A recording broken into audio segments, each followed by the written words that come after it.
In the darkness before dawn, the sea felt almost hollow, as if the Pacific itself were holding its breath.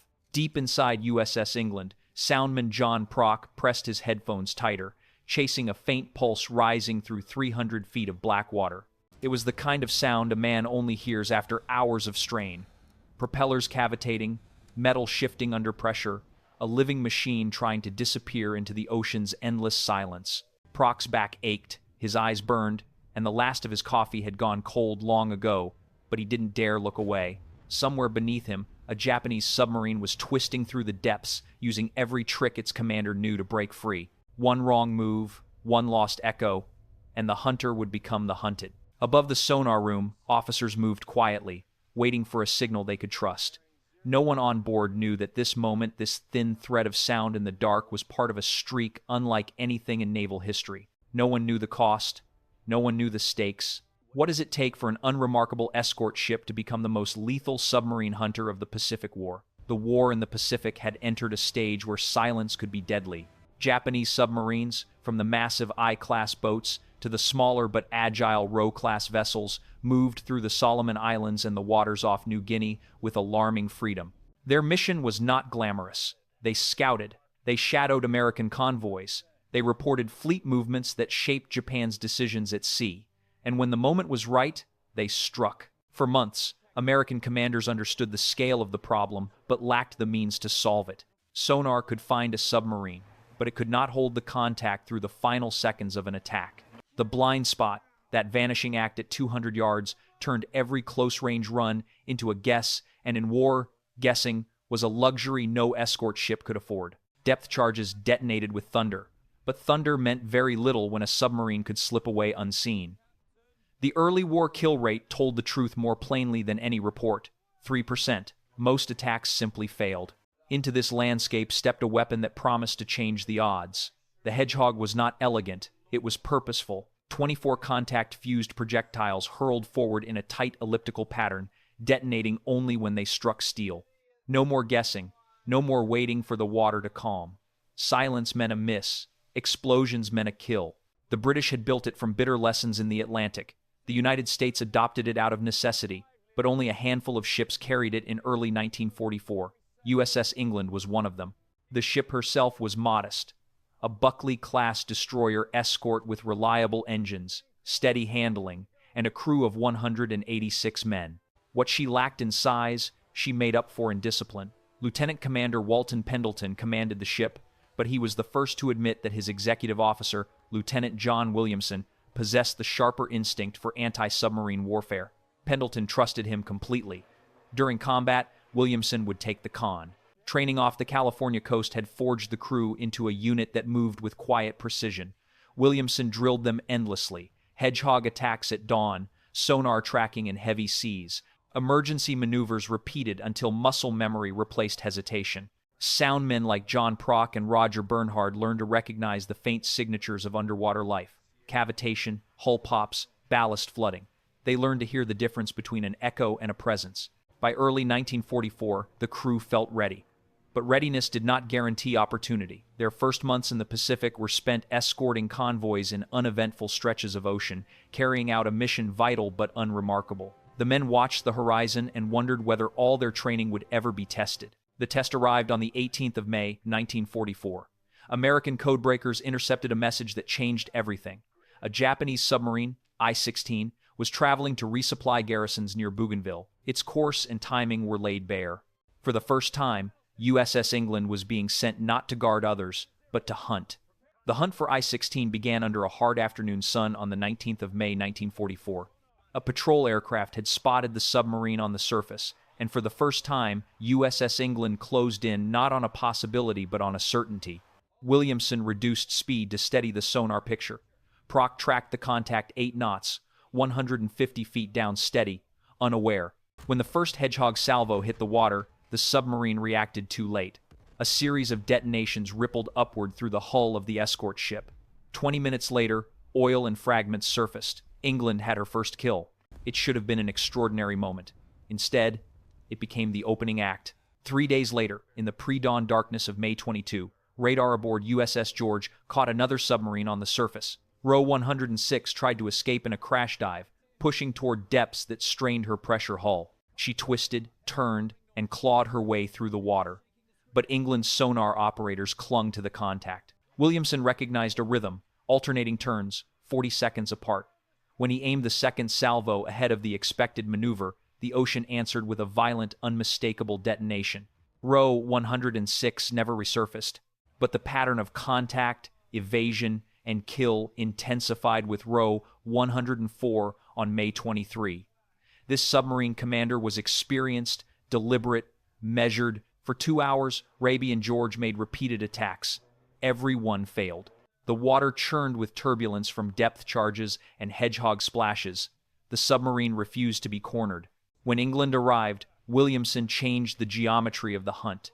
Instead of chasing the submarine's wake, he positioned the ship ahead of its projected course and waited. Row 104 emerged from the depths at the worst possible moment, driving straight into the elliptical pattern of 24 descending projectiles. The explosions came in a cluster, sharp and final. 3 submarines in as many days.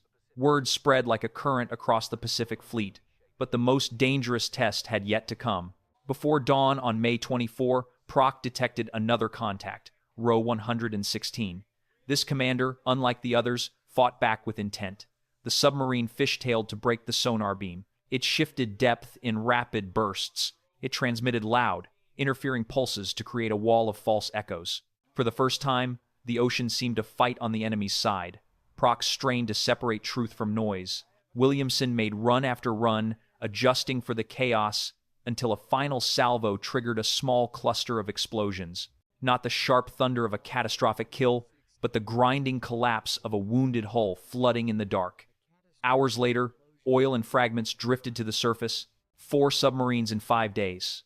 The sea had not seen anything like it, and yet the hunt was far from over. By May 26, the crew of USS England was running on exhaustion. Sleep came in stolen minutes. Muscles ached. Even the steady hum of the ship's engines felt heavier than usual. They were on their way to Manus for fuel and ammunition when the sea presented them with another test. Shortly before midnight, Raby detected a surface contact, Row 108.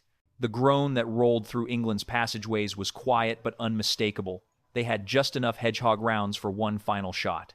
Row 108 dove before the destroyer escorts closed in. Raby lost contact. George searched the darkness in widening arcs. Then Prock, unshakable even through days of strain, called out a clean, unmistakable sonar return. Williamson maneuvered England into position for a single, unforgiving attack. At 2,323, 12 projectiles left the launcher. 2 seconds of silence followed. Then, multiple detonations rose through the hull. Row 108 broke apart, and 53 men disappeared with her into the black water. 5 submarines in 8 days. It was a record that should have ended there. But war seldom respects limits. On May 31, the last submarine of the picket line, Row 105, found itself trapped in a shrinking cage of American warships. For 24 hours, destroyers Hazelwood, Hole, Heerman, and McCord hammered the sea with depth charges and Hedgehog attacks. Each time, the submarine twisted free. She hid in thermal layers, maneuvered into positions that forced the Americans to withhold fire, and dove through pockets of disturbed water to break sonar contact. The commanders aboard Row 105 fought with a level of discipline that slowed the noose tightening around them. At dawn, England arrived. Commander Haynes, overseeing the hunt, sent the briefest of instructions. The message would become famous. "Oh hell, go ahead, England." Williamson understood instantly. The other ships had pushed Row 105 into a narrow funnel between Raby and George. Any attack required precision. Too shallow a salvo could endanger friendly ships, too deep, and the submarine would slip beneath the spread. Prock gave the bearing. Bernhard confirmed the depth trace. The room fell silent. At 0729, the Hedgehog launcher fired. 6 to 10 detonations answered moments later, followed by a deep, rolling explosion that seemed to lift the ocean itself. Row 105 was gone. 55 men vanished with their captain, including Submarine Division 51's commander, Captain Kato Ryonosuke. In 12 days, 6 submarines had fallen. The cost to Japan was not only the lives of its submariners, but the collapse of a reconnaissance line meant to warn of American carrier movements. For USS England, the cost was measured differently. Sweat, discipline, and a crew stretched to the edge of human endurance. It was a triumph born not from glory, but from relentless pressure and the quiet, unbreakable resolve of men who refused to fail. The destruction of Japan's scouting line spread far beyond the quiet arcs of water where each submarine disappeared. In military terms, the impact was immediate and unmistakable. Japan had relied on its submarines, not as commerce raiders but as eyes and ears for the combined fleet. Their mission was reconnaissance, early warning, and the opportunity to strike at major American warships when conditions favored them. Losing 6 boats in 12 days did more than thin their numbers. It blinded them. American commanders recognized the shift almost at once. The collapse of the picket line meant the Japanese no longer possessed a coherent picture of the movements of American carrier groups pushing toward the Marianas. Without submarine reports, Japan entered the Battle of the Philippine Sea effectively blind. Their pilots flew into the largest carrier battle of the war without accurate intelligence on American disposition, a disadvantage that contributed to the decisive American victory known as the Great Marianas Turkey Shoot. Strategically, the lesson echoed through every level of the U.S. Navy. Technology mattered. Hedgehog changed anti-submarine warfare by closing the blind spot that had protected submarines for years. But technology alone did not explain England's results. Other ships carried Hedgehog. None matched her record. What set England apart was a fusion of intelligence, doctrine, and training. American code breakers provided the targeting information. Williamson's relentless preparation sharpened the crew. The ship's operators turned practice into instinct and instinct into action. In Washington and Pearl Harbor, senior officers took note. England's patrol validated investments in forward-firing weapons and reinforced the importance of radio intelligence. But the world outside the Navy saw something else. A small escort ship, modest in appearance, rising through skill and discipline to deliver a strategic blow disproportionate to her size.